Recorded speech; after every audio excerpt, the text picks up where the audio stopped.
গত ৬ মাসে শৃঙ্খলা ভঙ্গ, নৈতিক স্খলন, চাঁদাবাজির অভিযোগ ও বিতর্কে জড়ানো সহ বিভিন্ন ঘটনায় অন্তত ১০ জন কেন্দ্রীয় নেতাকে শোকজ করেছে জাতীয় নাগরিক পার্টি এনসিপি, যাদের মধ্যে আছেন দলের নীতি নির্ধারণী ফোরামের সদস্যরাও। এনসিপির সিনিয়র নেতারা বলছেন, শোকজের ফলে দলের ভাবমূর্তি নষ্ট নয়, নিশ্চিত হয়েছে জবাবদিহিতা। দলীয় শৃঙ্খলা পরিপন্থী কর্মকাণ্ড রোধে সচেতন হচ্ছে তারা।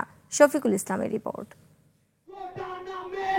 বিশ্বের সর্বাধুনিক প্রযুক্তিতে প্রস্তুতকৃত Arik silver wash detergent powder ৫০০ গ্রাম মাত্র ৭০ টাকা। রিমার্ক।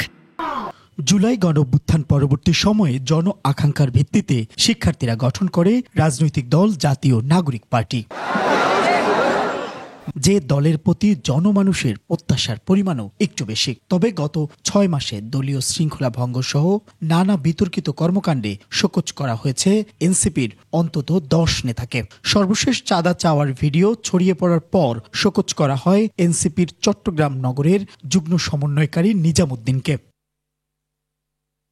এর আগে জুলাই গণঅভ্যুত্থানের বার্ষিকীতে কক্সবাজার যাওয়ার কারণে শোকজ করা হয় দলটির সামনের সারির নেতা নাসিরউদ্দিন পাটোয়ারি, তাসনিম জারা, সার্জিস আলম, হাসনাত আবদুল্লাহ ও খালেদ সাইফুল্লাহকে।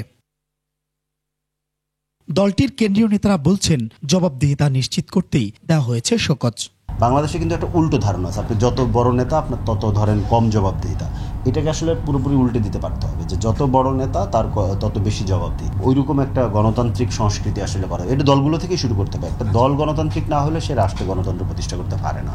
এনসিপিতে যে কেউ অপরাধ করলে অথবা দলের যে গঠনতন্ত্র, দলের যে শৃঙ্খলা মেনে না চললে এনসিপির বরদাস্ত করে না, সে যত বড় নেতাই হোক, যত প্রভাবশালী হোক, এনসিপি এটা প্রমাণ করেছে। ভবিষ্যতে যাতে কেউ দলীয় শৃঙ্খলা পরিপন্থী কাজ না করতে পারে সে বিষয়ে সতর্ক হচ্ছে দলটি।